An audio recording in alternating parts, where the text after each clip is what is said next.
everyone, today we're going to be going over my first laser cut tutorial. I am so excited.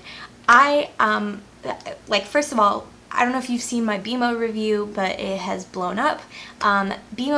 Flux, who owns BMO, actually reached out to me and they offered to promote some of my products on their page because they really enjoyed my review and they really like some of my products that I'm making with the BMO.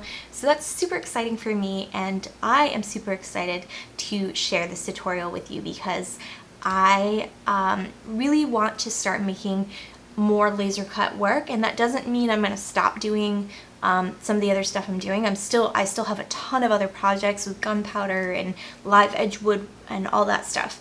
But additionally, my long-term goal for this channel is to start posting twice a week.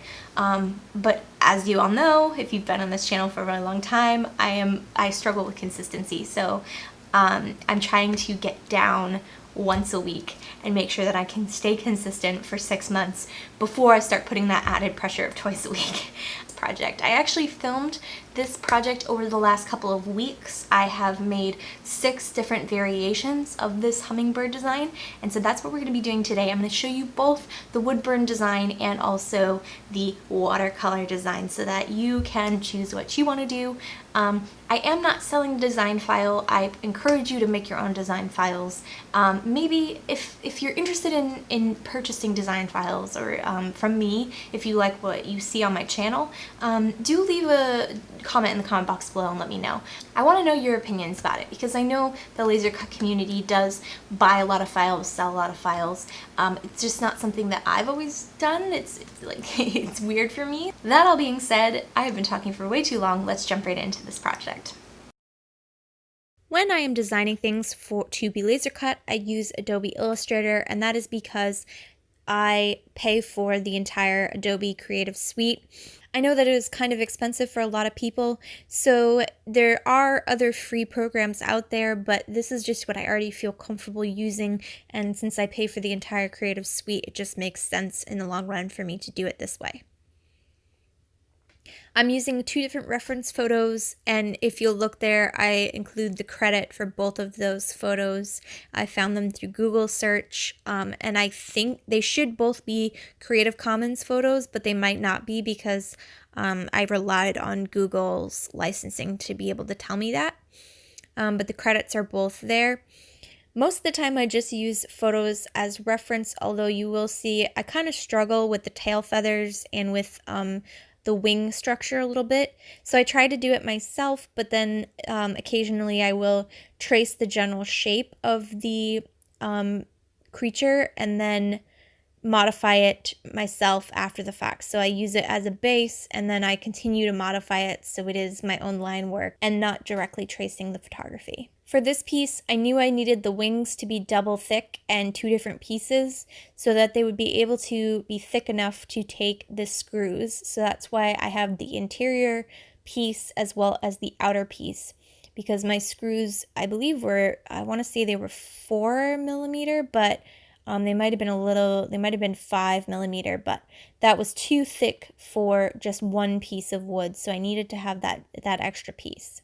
Another key point of this when you're designing is if you're going to do the tail like I did, where it fits into the bigger body piece, you have to know the width of your wood so that the little rectangle base here is going to fit snugly with the width of your wood. Even though I measured the width of my wood, when it got laser cut, it still ended up being just slightly bigger than a snug fit. So for the first 6 hummingbirds that I did, it actually was too wide and I had to put a lot of extra glue to be able to make sure that it stayed, and there still is a little bit of a spacing issue between the tail and the bodies on some of the finished pieces.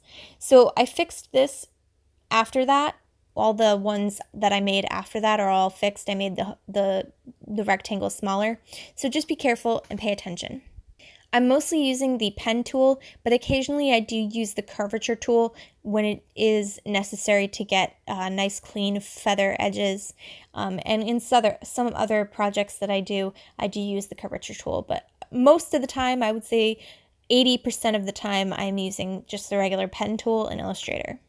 After making all the pieces and making sure that they look like they're going to fit together nicely, I then have to lay them out flat and arrange them so that they don't take up a ton of space on the wood, and I preserve the wood and I can fit multiple hummingbirds in the same sheet of wood.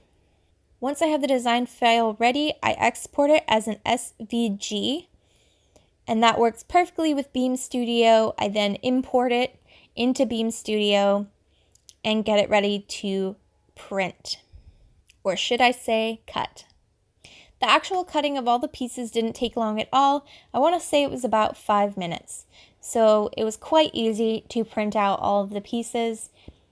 And as you can see, it really didn't take up that much wood space. So I can fit usually 3 to 4 on one sheet of 8x10 birch plywood. I'm going to show you an example before we get into all the details of what the finished bird looks like. So obviously you can see here it has the hinges, it has the holes, and it's already got thread to hold it up together. The wings do move. You could also get L brackets to keep the wings from moving, but I really liked the idea of having the wings mobile, so that a person wanted to play with it and remove the strings, they could do that. Or if they wanted to perch it somewhere or do something else with it other than have it hanging. I just liked the freedom of that design. This one that I'm showing is a realistic wood burn, so I did follow a pattern for a female hummingbird, and I tried to make it as realistic as possible, except for the very tail, where I put a few lines and dots to match my normal style. During this process, I am going to jump around. It took me quite a long time to burn all of these and paint all of them, so I'm not doing them in order, but I'm just going to supply you with some general tips and then let you watch the rest of the time lapse. For this particular wood burning process, I used mostly the spade that I normally use and recommend, and it's linked in the description box below. I also additionally used a ballpoint nib that I use a lot in my other work. I bought a smaller ballpoint nib than the standard size, and I bought this from a local woodcrafting store. The pen I'm using, I don't remember the brand, but I also use a spade nib for a little bit of shading at certain points in the video. My spade pen is a built-in razor tip pen, and my ball nib interchangeable pen is one that I bought on Amazon and switched out the end on it so that it would work with my Coalwood machine. This plywood has a tendency to bleed a lot, so sometimes I would have to play around with the temperature depending on which side of the wood I was burning on. The more glossy glued side burns really slow, whereas the opposite side burns really fast, so I had some issues with consistency in burning throughout the entire process. This is a Baltic birch. I believe I mentioned that before, but just in case, this is Baltic birch, and I did buy it from a supplier on Etsy.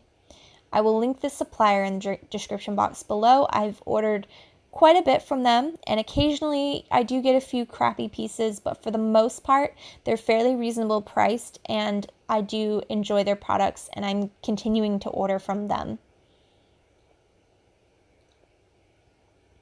For the watercolor hummingbirds, like I said, this plywood does tend to bleed a lot, so I started off with a base color that I covered all of the general areas, and then I went in with more color and less water to get some of the saturation that I wanted.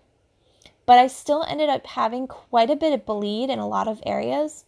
And so for some of the hummingbirds, I ended up having to go darker than I originally intended because the green bled out through the wood grain and caused some weird marks. So I had to make it slightly darker than I originally intended. One of the wood-burned hummingbirds is mostly a Zentangle style, and that is because I'm playing around basically with creating realistic and non-realistic, more stylistic hummingbirds that fit me and my style as an artist. But I also liked the challenge of doing more realistic ones as well. Once everything was painted or burned or both and was all dried and ready to go, I bought these hinges. I mentioned before, I believe they were 4mm screws, but I bought a kit basically off Amazon. I can link it in the description box below, that had the screws and the hinges together in a box. There are actually two different ways you can attach the hinge.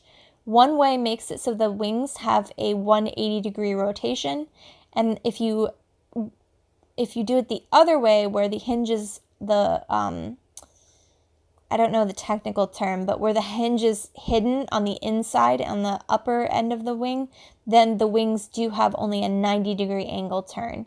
And so some of them I did with the 180-degree turn, and some of them I did with the 90-degree turn to kind of like play around with it. I liked the 180 total, and I found that that was the best way to attach the pieces together. I used just a regular Black & Decker small screwdriver, electric screwdriver, to make my life a lot easier. Sometimes I did find it hard to get the screws to go in, which is why you'll see I kind of struggled to keep it on camera, because it was a fight sometimes, and the pieces would turn and I'd have to pick them up and hold them in different angles to get the screws to go in.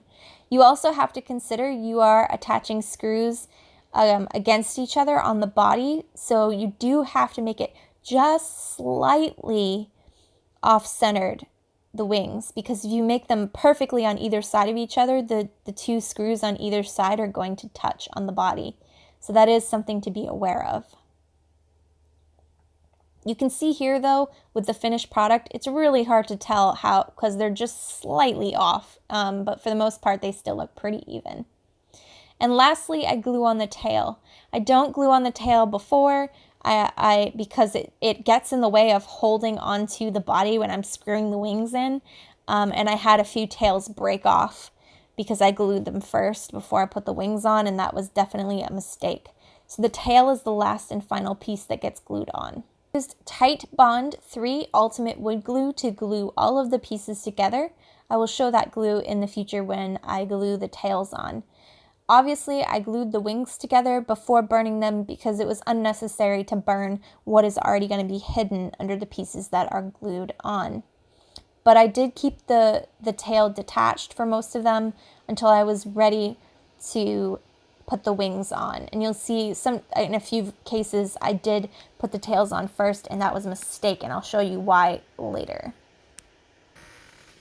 Lastly, something I didn't show on camera was that I drilled holes into the wings. Now, ideally, I would have put the holes in when I had it in the laser cut file, but I didn't think ahead as to how I was going to hang them, and I forgot to put the holes in. So I ended up having to drill them with a screwdriver, but for you, please learn from my mistake, because it's a pain to screw evenly into both wings in the same spot.